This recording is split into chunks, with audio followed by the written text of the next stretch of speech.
Welcome to Team Building Cultures, the podcast designed to deliver tools and tips for improving team communication, collaboration, and fostering a culture where teams thrive.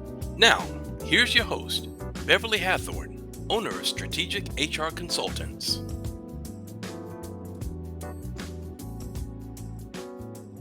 Hello, team builders, and thank you so much for joining me for another episode of Team Building Cultures. Today, I'm very excited to speak with my guest, Colin Duff.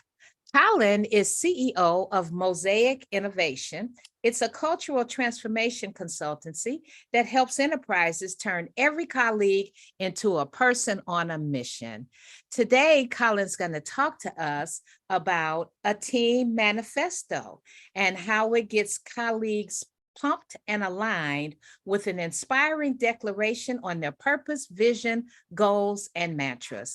This is really great. I've seen Colin's team manifesto before, and I can tell you, you're really going to enjoy this. So thank you so much for joining me, Colin. How are you today? Yeah, delighted to be here. Thanks for having me, Beverly. Really looking forward. Yeah, great. So tell us about the team manifesto. I know about it, but for those who weren't privy to our previous conversations, tell us about that. Sure. So we all know how dysfunctional teams are, particularly in large enterprises. So there's all these kind of stats up to 75% are dysfunctional, 2/3 of meetings are a waste of time, similar figures of people are disengaged. Or put another way, and I love this description, people say often teams resemble something out of Game of Thrones, where you've kind of got all the backstabbing and politics and fighting. And even in a more benign context, you've just got a lot of people, sometimes with best intentions, going in different directions. And also teams that are sometimes maybe part of a big organization. So if you are maybe part of like a telecom company, but you work in the group property team, why do you exist? What's your mission? What's your purpose? Look into the one that exists at an organizational level. It's often quite abstract and quite removed and not very inspiring.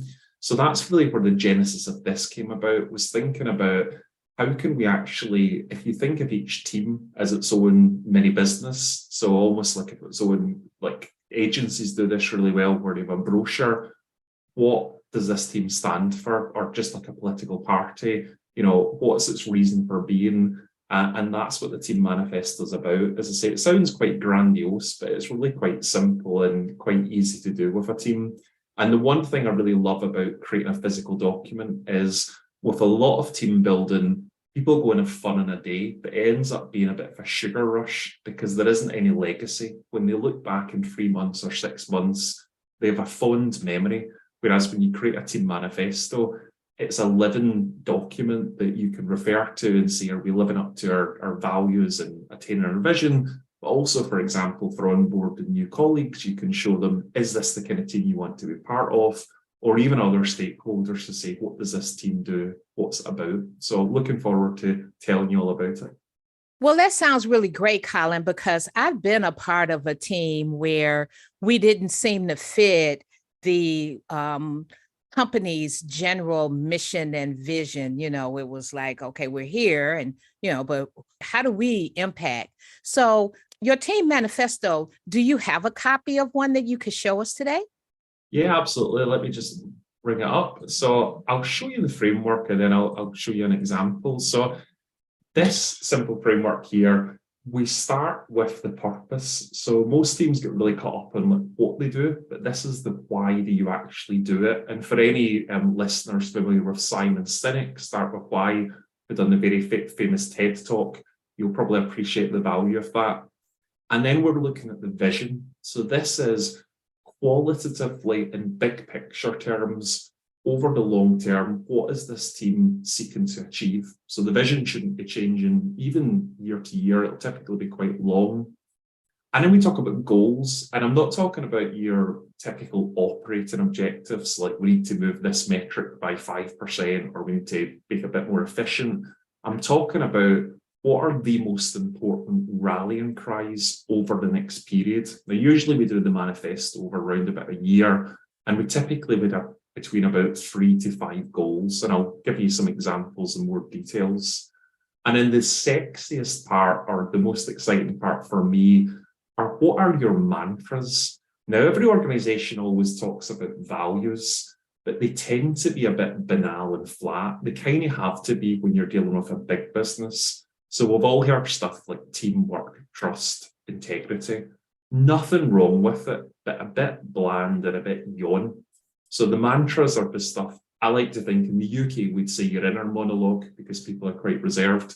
In the US, they might actually stand up and raise their fists and cheer, but they're the kind of thing you'd say to each other, like, are you living up to this? So a great example, Amazon has one called disagree and commit.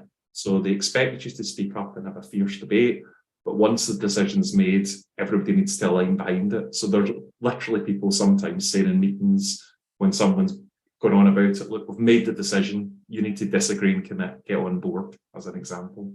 Gotcha. So, when we look at things like purpose and vision, those are kind of standard for organizations and companies, especially the larger companies. And goals, like you mentioned, are typically, 5% over this goal or to reach that goal within X amount of days or whatever. But, here we're talking about the goals of the team and the battles or, things that they plan to win. I especially like the mantras because when you cheer a mantra, it sort of gets you hype and gets you in the go. It puts you in the lane that you need to be in to achieve those goals and the vision and the purpose. And it definitely drives attitudes and behaviors. So I really like the mantras, even if it's, I don't know, something simple like go team go, even if it's something simple like that. Yeah. We need a mantra to help us to like cheer us on and to get your blood flowing and get you going, or else, because if you have to listen to that 5% over last year, but 2% over the year before, and 1% over first quarter and 2% over second quarter, if you have to listen to that, then you kind of lose, where you belong in that whole thing. So I really like the team manifesto thing. So, and you picked up on a couple of really important points, Beverly, and one of them, right, is about the mantra needs to be really authentic to the team. So this isn't a traditional business document we're writing, and I've got a great visual aid for this lady. I like to call it aggressively authentic, and if you can see, for those that can see the visual, it's a lady dressed and very flamboyantly giving the fingers. And I say that firstly, it needs to be rooted in reality. So a lot of times people write these in a kind of aspirational, cliched, we want to be the best, right? And that just has no energy or no authenticity.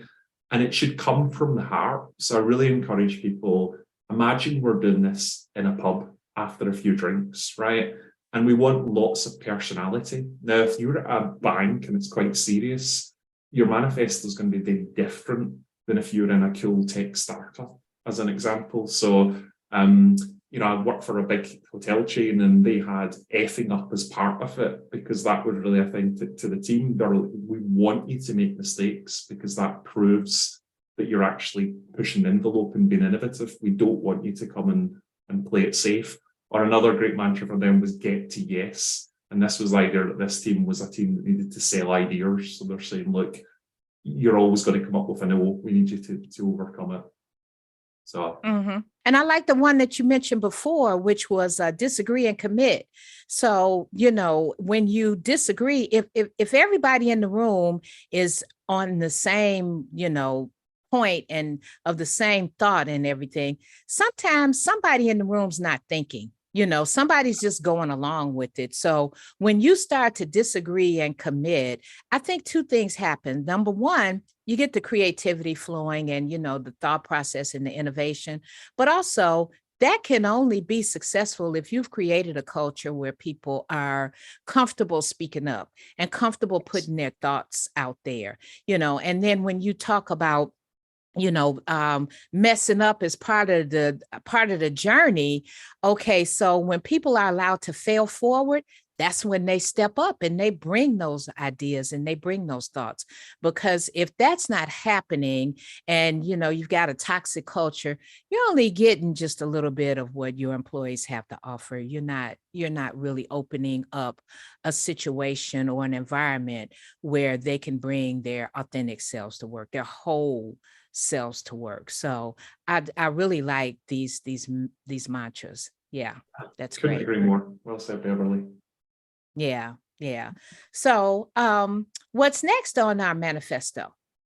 So the way I like to try and make it really actionable for listeners, how you'd actually run this. So get the team together for a day. And the first thing I'll always say to them as almost a primer is, I want you to think back on your experiences of this team and share some stories that have things that have made you proud. Now, if it's a new team, they can think about pride from previous roles. And I'm not talking about joy. So joy typically is things like, oh, remember I got that big pay raise, right? Or I won the award. Now, those give you momentary happiness, but it's quite fleeting. What I'm talking more about is the fulfillment. So this is more around if you're a parent, you might not always enjoy being with your kids, but you probably love them over the long term.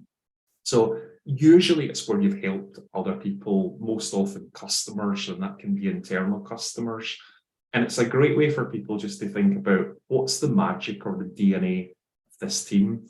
And I collect those. So I say, I want everybody to record your top story on a post-it, share it with the team. And we're going to use that as stimulus as well to ensure that we stay authentic before we go into the next set of exercises.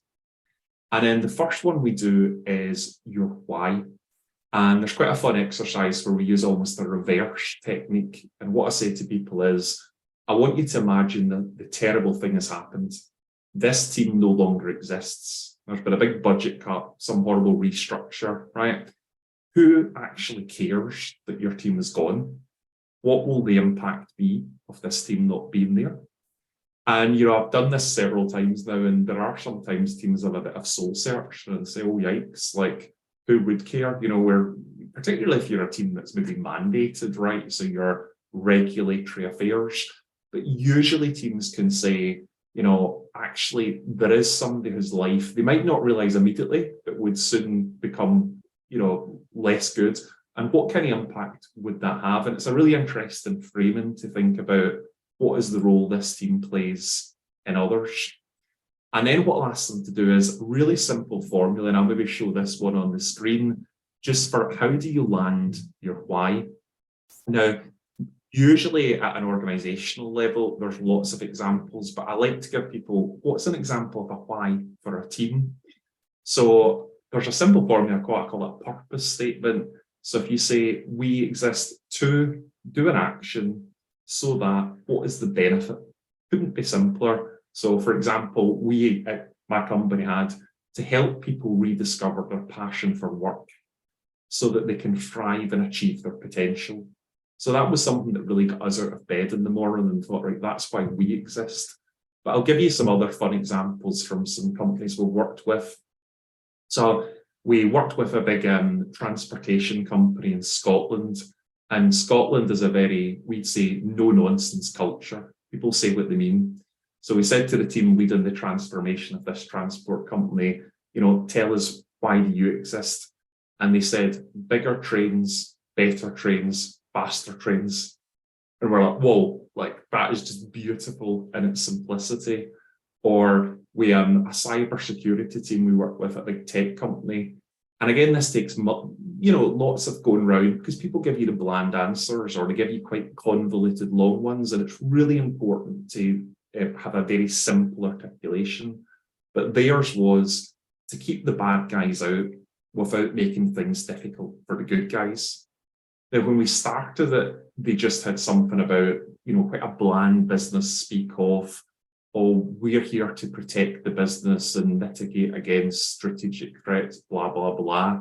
So it's almost switching off that horrible business speak that we're all socialized into and is quite low energy, and helping them, if you're facilitating this, to re-express stuff in a more human tone of voice, and also to think about somewhat beyond the obvious. So of course, in cybersecurity, you are existing to prevent threat, But actually, you've got another function, which is to enable people to do stuff, not to hinder their lives. So the why is actually often one of the trickiest ones. I usually also recommend, if people haven't seen it, watching Simon Sinek's TED Talk, because a lot of people say, well, why do I need to know what to do? It's just the what.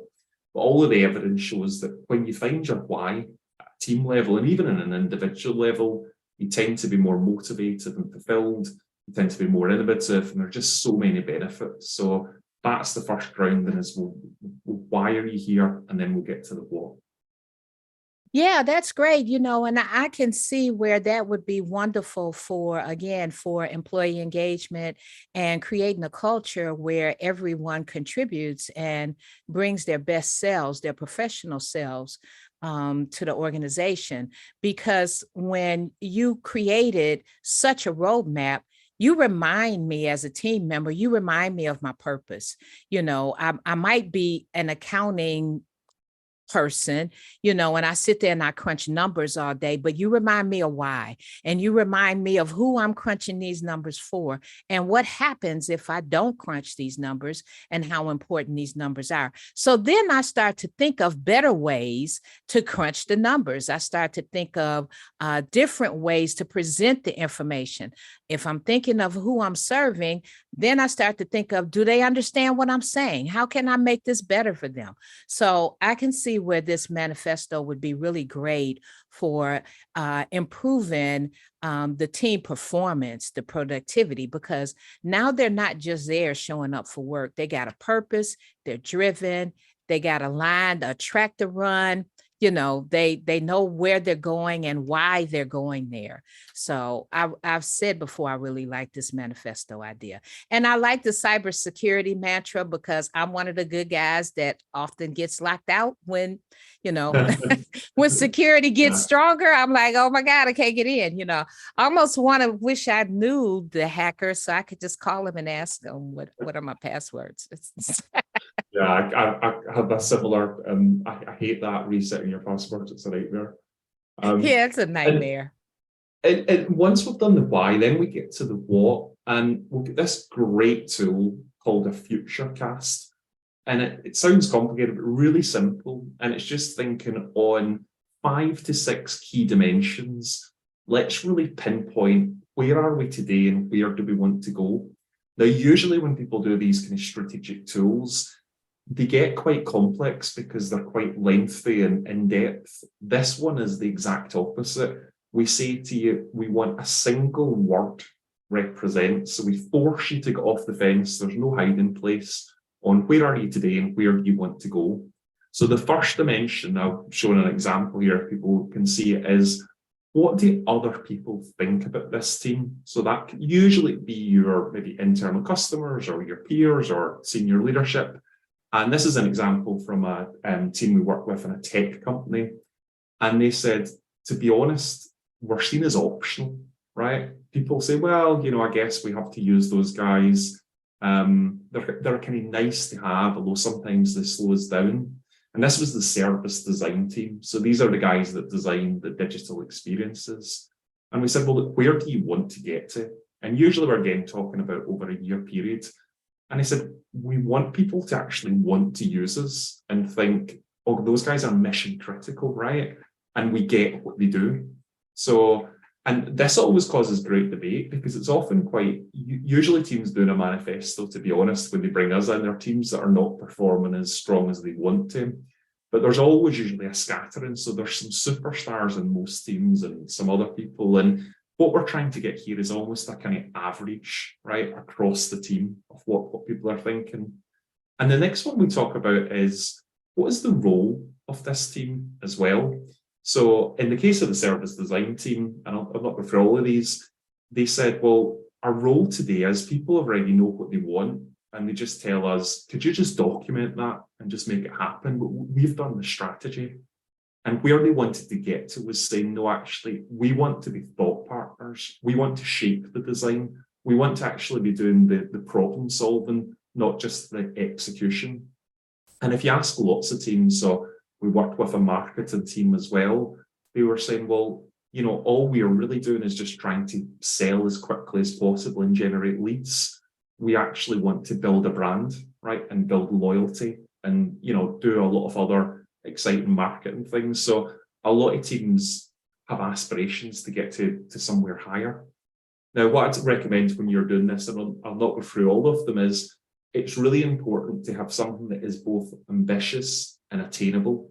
So sometimes teams have said, oh, we want to get there. And there's a few people in the room say, guys, that's in a year, just that's unrealistic. So you need to have, it can't always just be we're bad or we're average and we're going to be amazing on each of these areas. It does need to sometimes be, we're going to build incrementally or we're going to prioritize some more than others.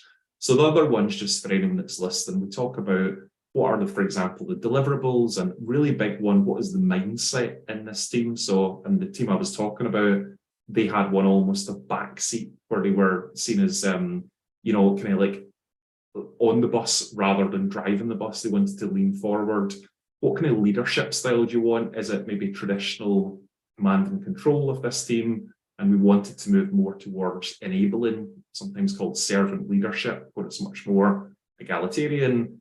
And also, how do you do things methodologically from an approach perspective? So can everybody do their own thing? So it's quite fragmented. And what they wanted was to be a bit more consistent and structured in their approach. I don't know if these resonate. Awesome. Really. Yeah.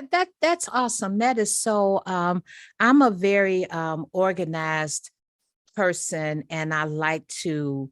I can think and do on the fly, but I like to have things kind of lined up for me, and then I, work within those lines. So I really like this, especially the part about the roles and the mindset. So, we want to stretch, but we don't want to make it unattainable, because we do want to see some success at some point, but we want it to be beyond what we are, because that's where the growth is. So how do you make this manifesto stick? How does it, how do you throw it up there and make it stick so that in, I don't know, a month, people haven't forgotten about it? Good question. So I think firstly, actually landing it on paper, and I would encourage people to get a designer to make it look really cool and authentic. So we've done one for one team and they had a business superhero theme. We've done another one where teams wanted, I don't know, like a more explorer, because that's how they see themselves, or a scientific theme. So I think landing it, we circulate the document via email. Sometimes we do the team manifesto at a team of teams level. So whenever we do that, we always do a follow-up day with each team to discuss how does it apply to their role. And then I think having some kind of what I would call visual noise. So whether that be poster assets, whether it be like, I've seen people make mouse mats, even with the mantras, which I loved, someone get a business card produced so that each colleague could keep it in their wallet and refer to it. But to really give it a heartbeat, to be honest, it's everyone, but particularly leaders' responsibility in the everyday meetings to be saying, okay, Beverly, we agreed a mantra of X. So like one of the mantras from my team I worked with, which was really authentic to them actually, was bring it, right? And it's all about, you need to be in your A game here every day. It's a really high performance culture. So they'd actually, it's quite a playful, joking expression, would say in the meeting, or have you brought it? Like, you need to bring it. And that was kind of like a gentle, like, you need to up your game or you're having an off day. So that's really how you build legacy, is when people internalize it. And that's why simplicity is really important. So a lot of these things I've seen, they get so big and complex and people can't remember. But if you can have, and that's why the imagery is so important, we were 70% more times, 70% more likely to remember a message when it has accompanying complementary visuals. So the design of it is really important, it's fixing people's memory. And then it's, as I say, expressing it every day and also revisiting it as well. So I'd be saying at least quarterly. For example, I've seen teams have mantras awards. So it's like, okay, well, let's look on, we mentioned disagree and commit, bring it, or effing up as part of it, and giving actually awards to each other, saying, well, you've really lived that mantra. And the Futurecast as well, I've seen other teams as well put it on a wall and always put on some post-its or magnets and moving them across an axis to represent how far they're actually moving. And they'll do that whether it's weekly or monthly, and say, look, we're really nailing it on the mindset. But you know what? On the methodology stuff, we're actually still super fragmented, and we need to become a bit more structured, or whatever the area is. Yeah, and I like that idea about moving it across the axis, and maybe in the team meetings, maybe once a month, somebody could bring their idea or their thought or their experience in, moving the mantra or the roles or whatever it is that you choose to highlight, but make sure that you keep it up front and keep everybody engaged in it. So how often and when do we need to refresh our mantra? Do we, is it when the team dynamic changes, or do we reach that goal and we start over again? How often do we reswizzle this thing? So I would say that typically it's annually, although it depends on the dynamics of the team. So sometimes when you have massive team changes, like following a restructure, and this has happened where they brought in a whole new bunch of people, you'll certainly want to revisit it and see, is it still appropriate or a major strategy change? But you'd be looking for, as I say, roughly about a year's period. It's quite an investment of effort to take people away for a day. And also, if you change things too quickly, people forget, right? And it starts to lose its stickiness.